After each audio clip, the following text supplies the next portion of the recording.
So next up, in what we're hearing this all fits together, all the different alternatives.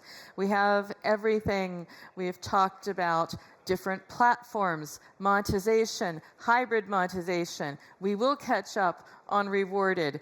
But all of this comes together when you also have a creator community and a sense of why I need to be a part of this, why I need to be continuing to be a part of this, and why it's worth me paying my money or my attention and my time. And to bring all of that together, we have Justin Sachs. He's the CEO of Nexus.gg, and he's going to tell us how to build a successful fan platform. Justin, I'll give it over to you. Thank you. Hello, hello. All right, we're going to talk about creator programs. If you were looking at the monitor outside, I think it said fan program. I'm a emergency stand-in for today, but excited to chat with you guys about all things creator programs and what they are. So first is to define what that actually means. I don't know if you guys have seen some of the most popular creator programs out there are from Supercell or for Fortnite, where content creators on Twitch or YouTube or TikTok or wherever they might be let their audiences know about their creator code. And if a player uses a creator code to make in-game purchases, then there's a revenue share back with that content creator. I'm going to use the word creator interchangeably with influencer.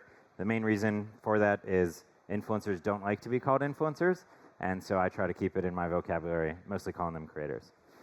So a little bit about Nexus. As mentioned, we're inspired by Epic and Supercell. We think of ourselves as a creator program in a box. We are a third-party platform that makes it really easy for any live service game to build and manage their own holistic creator program. Our version of a creator program is purely performance-based, so there's no upfront marketing budget you have to spend, there's no monthly SaaS fee. It's purely, does the creator actually drive sales for your game? If so, then there's a revenue share back to the creator that Nexus partakes in. Some of our partners are folks like Capcom, Ninja Kiwi, Hi-Rez that we're really proud to be able to work with. All right, so content creator strategy is effectively a thing that all games are thinking about, is how do you actually get creators to be excited about your game, pay attention to it, start making content for it. But strategy can mean a lot of different things. And the idea of working with content creators is one that's been growing pretty rapidly over the past half a decade or so, to the point that now, for PC and console games, as a percentage of their marketing budget, influencer marketing is actually not only the fastest growing, but the largest part. But the idea of how do you holistically work with these creators in an evergreen way that is actually a win-win both for the game publisher and the creator is something that's been more challenging. And that's this newer version that we call a creator program, which is really built around this idea of aligned incentives, where when the creator gets value, when they get paid to drive attention to a game, that's also valuable for the game publisher. But one of the challenges of traditional influencer marketing is where the incentives are not aligned. And traditional influencer marketing is where a game publisher would take a budget and they would deploy it through an agency, and they would say, hey, agency, find me influencers on Twitch or on YouTube or on TikTok and pay them money to make content for my game. And the challenge is when those creators go and make that content, there's no connective piece, there's no attribution. So how does the game publisher actually know that those creators drove value for the game publisher? Influencer marketing traditionally is not built for scale. There's no realistic way for a game publisher to work with hundreds or thousands of individual creators at the same time. And while it can be really powerful for awareness, if you get your game to be one of the top 10 on Twitch for an hour or for a day, it often doesn't actually drive conversion. And the reason for that is often the creators that you're going to have to target to do traditional influencer marketing are the absolute biggest. They're the top 0.01% of Twitch streamers and YouTubers. And they're going to do a good job of letting people know that this product exists. They're not going to be particularly powerful in terms of converting their audience to play the game. If you want to convert an audience to actually care about it, you're going to have to do really highly targeted work with creators, where you're working with creators that have a really great crossover with the type of genre and the type of game that your game is actually all about. And in fact, traditional influence marketing actually disincentivizes the creator from ever playing your game again. If you think about it, if you go to an influencer and you say, here's $10,000, play my game for 2 hours, and they play your game for 2 hours, they're not actually going to want to keep playing your game, because if they do, then they're not going to get another $10,000 from you. But you can flip all of that on its head if you have an actual creator program, a way that is you're revenue sharing with a creator when and only when they're really driving value for you as the game publisher. And so some of the stats that we've seen of how these creator programs can be particularly valuable are everything from converting free players into paid players, driving additional retention, reactivating churned players, and then also growing the increased monetization of a given player from month to month. So for example, some of the stats that we've seen in the programs that we've done for our partners, some of those folks like Capcom or Hi-Rez or Ninja Kiwi, is we've seen that 41% of players that use a creator code to make a purchase had never bought anything in that game before. Meaning a big chunk of those players were free-to-play players that had been just playing for free for months or years, and the first purchase they ever made was because a content creator said, hey, if you're going to go buy this new battle pass, please use my code, it supports me. And that got that player to make the jump from a free player into a converted paying player. And an additional 15% of players that used a creator code had fully churned out of the game. They had not made any, they had not spent, they had not played the game for at least 30 days, and the first purchase back used that creator code, meaning the content creators were really powerful in reactivating those players and bringing them back into the game. Then we have some more stats here around retention and around the increased spend that a player can do once they support a creator. But the idea that I'm trying to suggest is that when a player uses a creator code to make a purchase, it has a really positive impact on that player behavior. So I'm going to do some super high-level definitions because I think a lot of people have probably heard the word creator program, and that means a lot of different things to a lot of different games. There's games that have a creator program when that's really just a private Discord channel where you can talk with the devs, all the way up through a fully holistic program where creators have different tiers and they're receiving in-game currency and they have revenue share and all sorts of stuff. And so how does Nexus think about creator programs? So one, content creator, I mentioned we use that interchangeably with influencer. This is generally anyone with an audience, but it doesn't actually have to be someone that makes traditional content on a platform like YouTube or Twitch. A creator in this case could be an ambassador. So it could be a clan leader inside of a game, or a guild leader, or someone that runs a Discord server, or someone that has a podcast or runs a wiki for a game, or anything like that. A creator code is usually what is that unique identifier for that creator that their audience can use to support them. And so often that's interchangeable with a support a creator code or a promotional code or anything like that, but it's something that the player can actually use so that they can show their support when they're making purchases because of that creator that they follow. And then lastly, a creator program, we define it at least as a performance-based, evergreen, holistic program with aligned incentives between the game publisher and the content creators. That's a lot of words that sound like they don't mean a lot of things, but the important part really is just that it's evergreen and it's aligned. That this is not a one-off promotion, a one-off campaign, or a one-off budget, but this is something that'll be true for your game from pre-launch to marketing beats 10 years down the line. Some of the games that I talked about, whether that's Balloons or Smite or Street Fighter, have been out for years or sometimes even decades, and they're finding more value from the creator program this year than they were the year before, and more the year before than they were 5 years before that. All right, and there's a lot of things on the screen here, but there's a lot of features that go in a creator program. And so some of the things that we power that we think are really critical for having a world-class creator program are things like live dashboards, having unique SKUs for your creators, having localization because creators don't just speak one language, having previews of your content that the creators can see so that they can be prepared to make their content ahead of time, being able to get feedback back from your creators, providing education to the creators. One thing that Nexus does is that we do webinars monthly for our different creators and different creator programs where we share best practices and learnings of what really works well for the creators for the unique game and the community that they're a part of. All right, so I'm going to talk about the life cycle of a game and the role of creators because, as mentioned, creators aren't just part of your launch beat. They're part of the entire 360 life cycle of the game.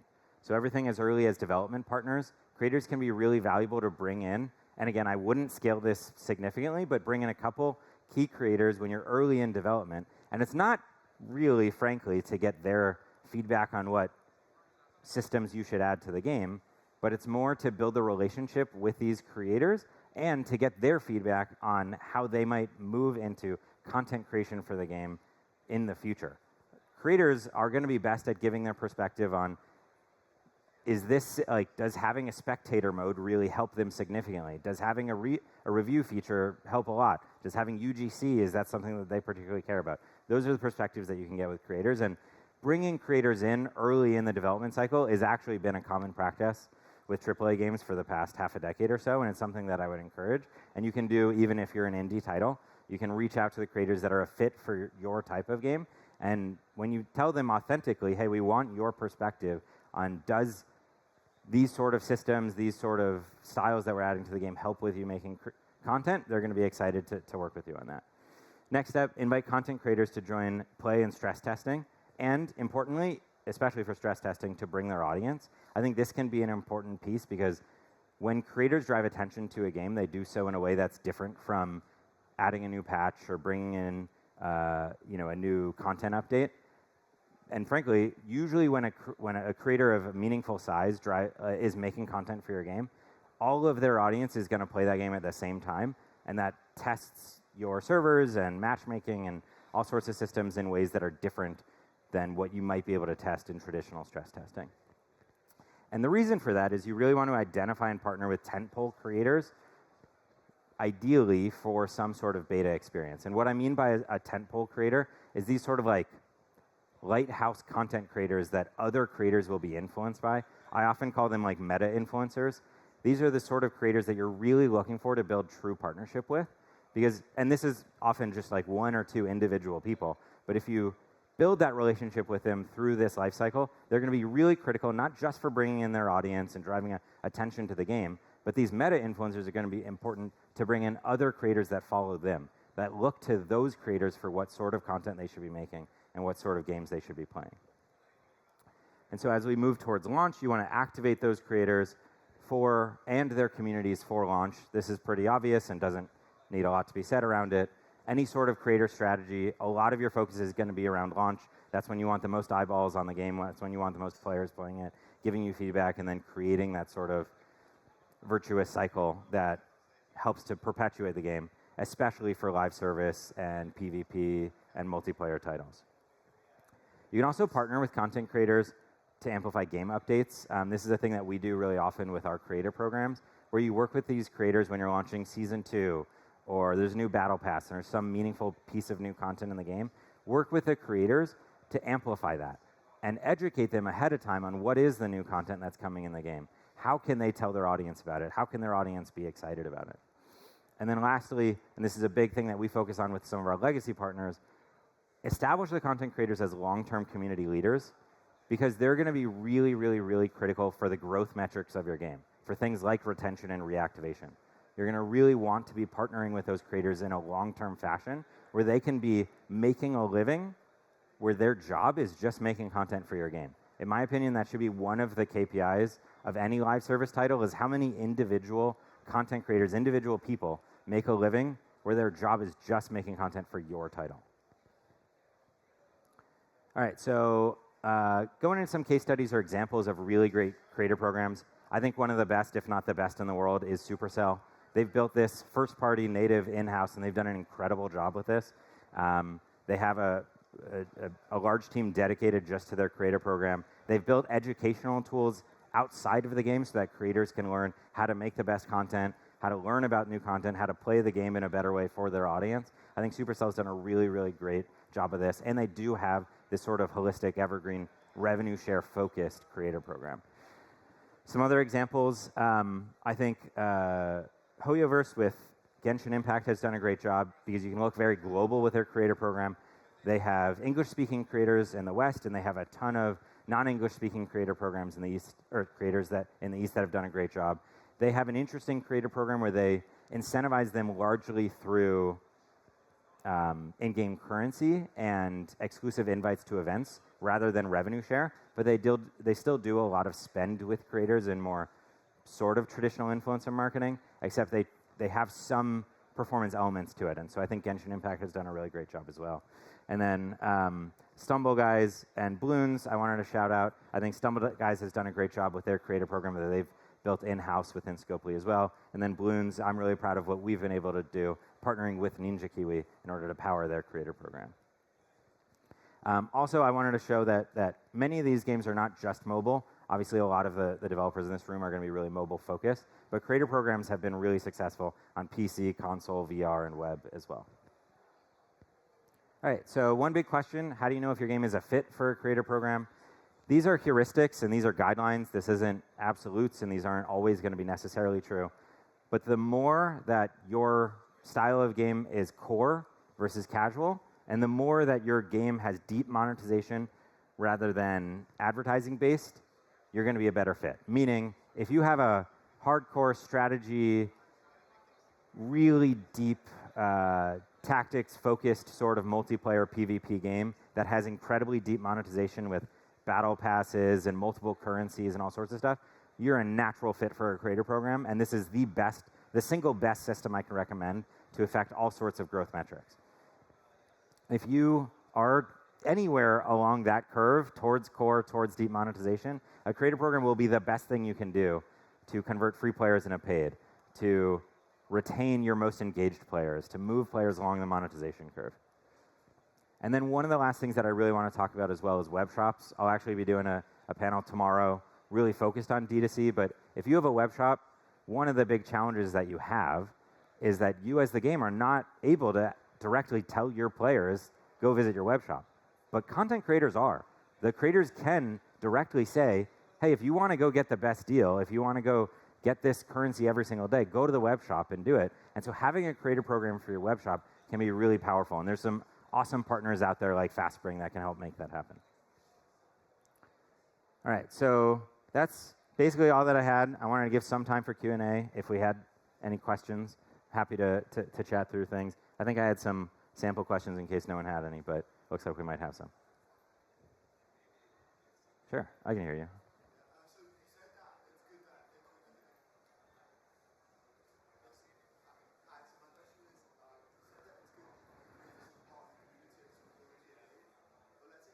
The creators making below minimum wage if they're outside of home. What other incentives would you add to the creator program to make sure this goes around to your game? Yeah, so let me know if I have the question right. The question might be, what if they're not making as much money from the creator program to support themselves? How is there other ways to incentivize and excite creators? Yeah, what other ways would you incentivize them to stay with you? Yeah. Great question. How do you get the creator to stay with your game? There's a lot of ways. So one of the things that Nexus does is we have a tier system where you can have different tiers for your creator program. And so it could be a silver, gold, and platinum tier, something that's actually focused on your game's IP, where you encourage creators to get to different tiers because they either make the sort of content that you're looking for, or they have this sort of audience that you're excited about. And then you give them different rewards. That can be revenue share-based rewards, like you get 20% in the platinum tier versus 15% in gold. But there can also be other sorts of things where they get in-game currency packages every month. They get closer ties to the developers where they're part of developer feedback. They get some physical reward once per year, so a cool jacket or whatever it might be. There's all sorts of stuff that you can do to focus on that. And I think one of the best things and one of the easiest things you can do to keep creators excited about your game specifically is just having communication where you tell them that they're valued parts of the community. It's kind of incredible to see how much value there is in having a VIP program that is just telling those folks that they are VIPs. So just telling the creators that they're valued important parts of the community is a way to keep them in your community.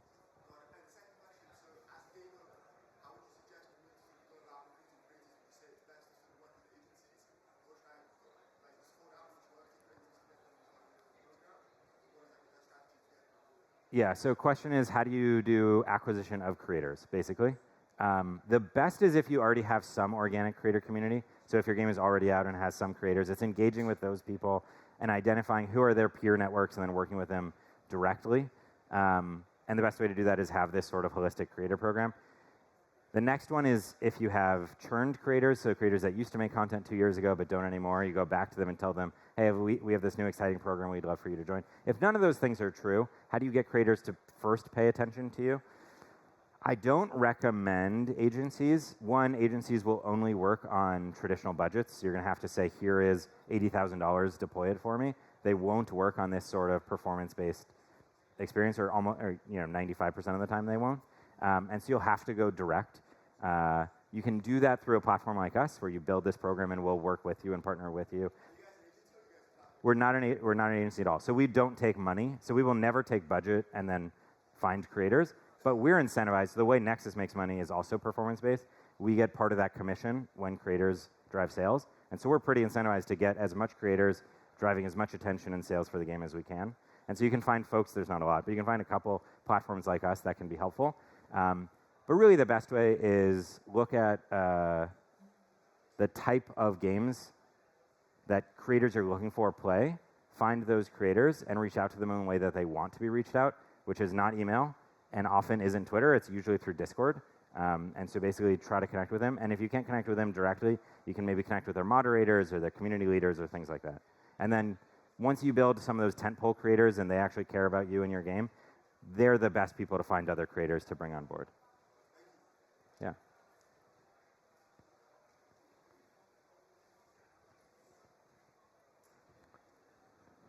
One, two. Thank you for your presentation. My name is Sergey Ivanov. I am Influencer Marketing Deputy Director from Zorka Agency. And I would like to comment a little bit about your presentation. So basically, I'm not going to ask any questions, just to say some words. First of all, lots of examples of great creator programs you have mentioned, such as Stumble Guys, such as PUBG Mobile, such as Genshin Impact.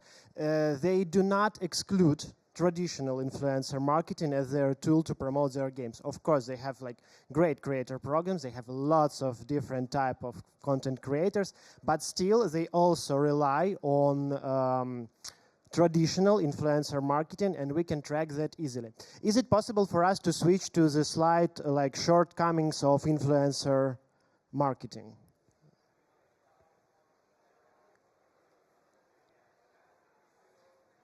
One more. Yes, this one. I would like to comment a little bit about these shortcomings, because actually these shortcomings can be break down pretty easily. First of all, no attribution and performance elements. What exactly do you mean by this? Because we can see a lot of examples. For example, we can use tracking links in YouTube. We can use clickable panels on Twitch. We can use anchor links in TikTok. So basically, what exactly do you mean by saying there is no attribution and performance elements in traditional influencer marketing? There's no direct connection from spending $20,000 an hour on a Twitch streamer and seeing exactly which sales that Twitch streamer drove in-game. You can use UTM links, you can have link outs, you can give them codes, you can do all sorts of things, but there's no way to directly do that attribution. You can take inferences from, hey, we saw this player account jump, we saw these sort of things, but it's hard to do the direct attribution because there's no literal performance-based attribution piece at the point of sale. It's more, it's like a billboard. Certainly billboards do work and people look at them, but it's hard to tie a billboard to a specific conversion in action.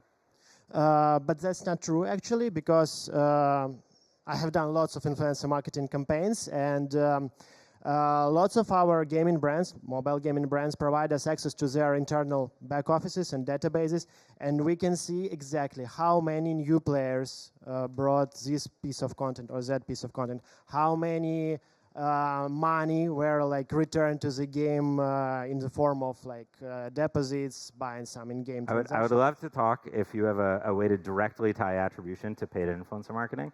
I think there's a lot of games that would spend tens of billions of dollars with you guys right away. So that's exciting to see. We have lots of cases. Cool. We can chat after. We could chat offline. Yeah, sure. So I will not. I'm a little over time. Yeah. Okay. So thanks so much, though. Thank you so much.